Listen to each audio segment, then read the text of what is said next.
This bracelet looks simple, but the finishing is very important. Today I will show you step by step how I made this chipstone bracelet, and I will also share small tips that really improve the final look.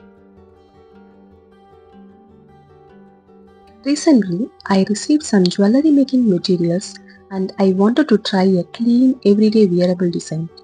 Chipstones are easy to work with, but only if you balance them properly. So I chose this design, minimal, lightweight and adjustable. For this bracelet, I am using chipstones, gold finish findings, lobster clasps and an extended chain. All the materials are from the design card. I like the quality because the finish looks neat and professional.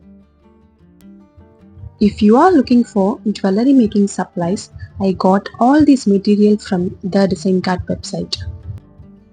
If you want to purchase from their website, you can use my coupon code RSLakshmi2026 to get 10% discount.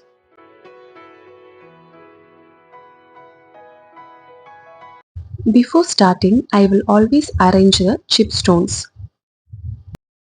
Because the chipstones are irregular, planning is very important. I check the color flow and spacing before I start linking. Do you usually plan designs first or start directly? Tell me in comments. I connect small sections first instead of making one long chain. This helps me maintain balance and avoid twisting. For chipstones, symmetry matters more than the exact size. One mistake beginners make is overcrowding stones. Leaving a small gaps makes the bracelet look premium.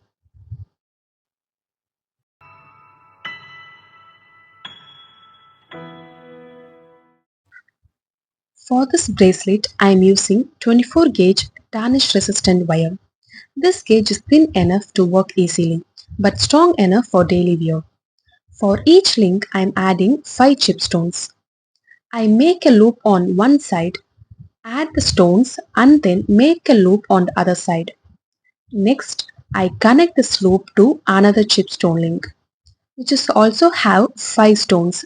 I repeat the same process, loop on both sides and connect the link to the link. I continue the step again and again until I reach the required bracelet length for my hand.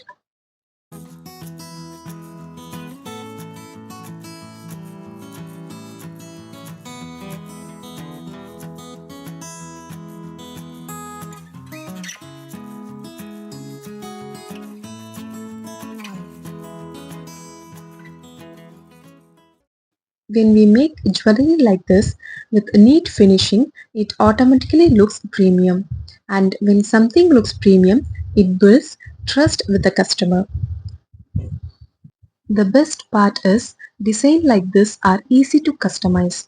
We can change the stone color, length or chain style based on customer requirement.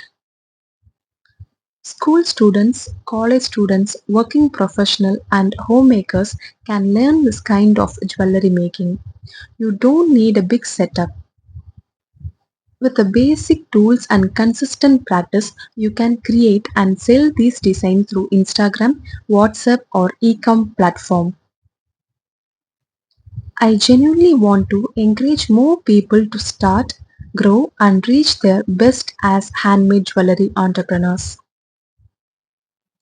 If you find this video helpful, please comment useful in the comment section. Apart from being a software engineer, jewelry making has always been my hobby and passion. I love exploring different forms of jewelry and experimenting with new designs. More than making jewelry, I really enjoy sharing what I learn and teaching others so more people feel confident to start on their own.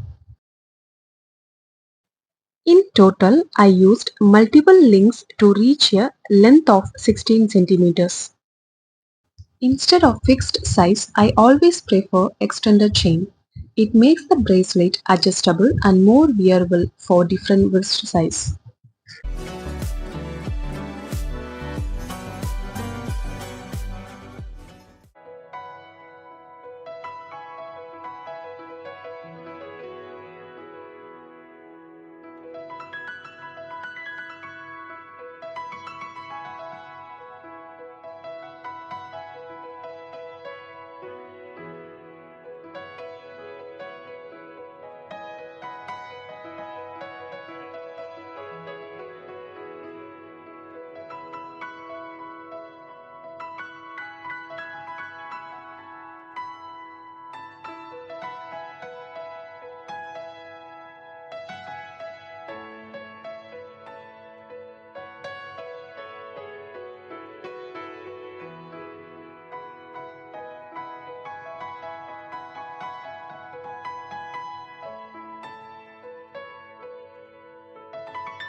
After completing the main bracelet, I added a clasp and an extended chain.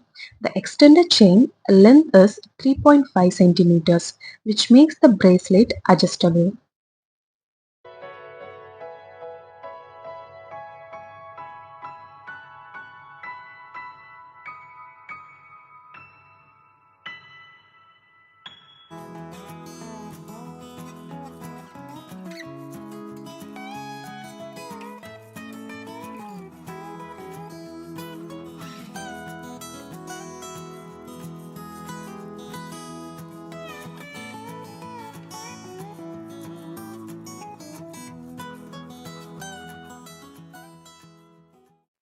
At the end of the extended chain, I attached one chip stone using a ball pin, just to give a clean and finished look. This method keeps the bracelet lightweight, balanced, and comfortable for everyday wear.